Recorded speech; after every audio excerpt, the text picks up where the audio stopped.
In July 1947, a flying object crashed close to Roswell, New Mexico.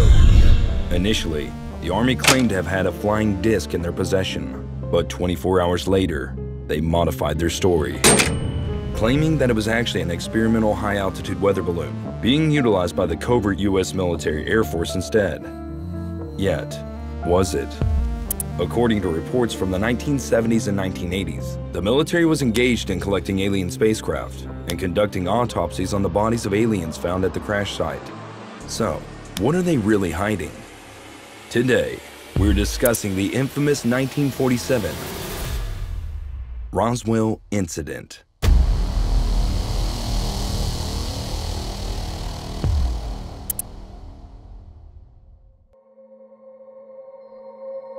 Let's go back to July 1947, where south of Corona in New Mexico, a rancher named Mac Brazel and his son drove out to check on his cows after a severe storm had swept through the area. As he was going about his day, he spotted what looked to be a long, shallow hole in the ground, with scraps of silver, metal-like debris covering up the landscape. Upon closer inspection, the debris appeared to be wreckage of some kind, made up of what looked to be rubber strips, tinfoil, and some tough metallic fabric that was cold to the touch. Mac collected all the debris, loaded it into his truck, and drove back wondering what to make of it. Also wondering who, if anyone, needed to know about his findings. Days later, Mac headed down to Roswell and delivered the debris to the local sheriff's office, where he met with Deputy George Wilcox. Wilcox, not knowing what to make of the find, contacted the local Roswell Air Base commander, Colonel Blanchard.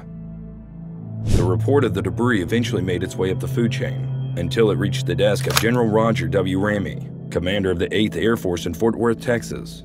Within hours, the area where Mac had made the find had been sealed off, and military personnel began foraging the area, looking for remnants that had been missed. The next day, local papers released a statement made by Blanchard about the recovery of an unidentified flying object. The article included confirmation by Roswell Army Airfield Intelligence Officer Major Marcel that an unknown disc over 5 times the size of the sheriff's office was discovered on a ranch in Roswell. The article described the wreckage as being made up of shiny, almost black metal that was oval in shape and contained a glowing light inside. The article finished by saying that it was unknown whether the UFO contained any extraterrestrial life forms. After the article was released, many locals came forward to the sheriff's office, describing how on the night before Mac discovered the debris, they had seen a glowing saucer flying through the air and traveling almost 500 miles per hour. Panic rose throughout Roswell and the surrounding areas.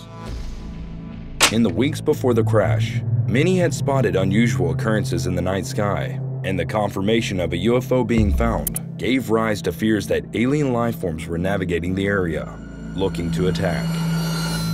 The area quickly succumbed to fear and chaos, and within hours of the article being released, it was quickly withdrawn and replaced with a weather balloon cover-up, the one we're all too familiar with to this day. But over the years, various reports and witness accounts have been released that have given rise to New Age ufologists who believe that the original report was true. That on that fateful July night, an alien spacecraft crashed in a freak storm near Roswell, and that the unidentifiable metal wasn't the only thing collected from the crash site. One of the witnesses who have spoken up throughout the years since the cover-up was funeral home mortician Glenn Dennis. On the day the wreckage was brought to the attention of the authorities, Glenn received a call from the Roswell Army Airfield Base asking if he had any spare caskets. Questioning if there had been some kind of accident, Glenn was simply told that they needed as many hermetically sealed 3 to 4 foot caskets as they could get. Glenn told the commander that he had one on display and one in storage, but was pushed on if and when he could get more.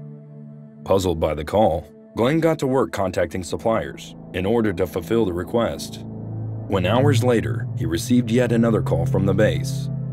This time, he was asked how to best store a body and what chemicals were used in embalming fluid. When Dennis explained, he was asked if the chemicals would change the chemical composition of a corpse. Having enough of the secrets and hushed phone calls, Dennis bluntly asked what on earth was going on, and was simply told, "We're just having a meeting here to see if we ever have an epidemic, what we have on hand." But why the rush? Later that day, Dennis responded to a job to transport an injured airman to a hospital on base. As he arrived, he noticed a concerning amount of old field ambulances stationed outside. Dennis peered into one of the doors that was left slightly ajar and saw something he could only describe as a shiny, sleek, metal-loving being with pink and black purple colorings. Whatever it wasn't human. After delivering the injured airman, Dennis waited for the job to be approved for payment.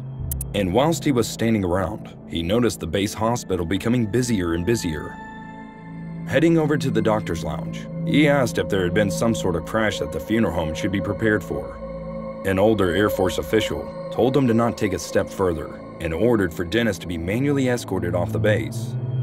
As he was leaving, he passed by a nurse he was friendly with, who had a mask on her face and was drained of color.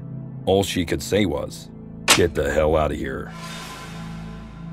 The next day, Dennis met with the still anonymous nurse at a coffee shop, and she recounted the events of the previous day to him. Dennis sat in shock as the nurse told him how strange otherworldly creatures had been brought to the hospital. The nurse drew out what they looked like on a napkin. Small bodies, large heads with glassy white eyes, and 4 fingers with what looked like suction cups on the end. Dennis's worst fears were realized when the original news report of the incident was released.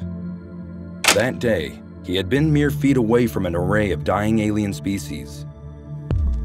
In the years after the initial press release and retraction took place, the man responsible, Press Relations Officer Walter Hott, faced public ridicule and embarrassment for supposedly getting it so wrong. How could someone mistake a weather balloon for a UFO?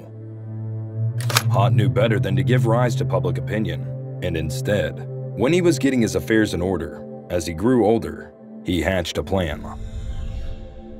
Hott wrote and signed a written affidavit to be published after his death, which spoke about the real events of Roswell. When the document was published, it was revealed that the writings of the late Hott that the weather balloon story had been a cover-up the entire time. In it, Hott detailed not only the alien spacecraft that was found, but the bodies in the wreckage too. Hott described the UFO and the aliens inside as being something not of this earth. In 1995, Ray Santilli, a London-based TV and music producer, released footage he claimed to have obtained from a former military soldier stationed at Roswell. The infamous 17-minute-long alien autopsy alleges to be footage secretly taken in the Roswell Air Base days after the wreckage was found. In the shaky black and white clip, you can see the figure of a 5-foot-tall humanoid-type creature with grayish skin, a large head and large glassy black eyes. The same description as what Dennis drew all those years before. A sizable wound is shown on the alien's lower right leg.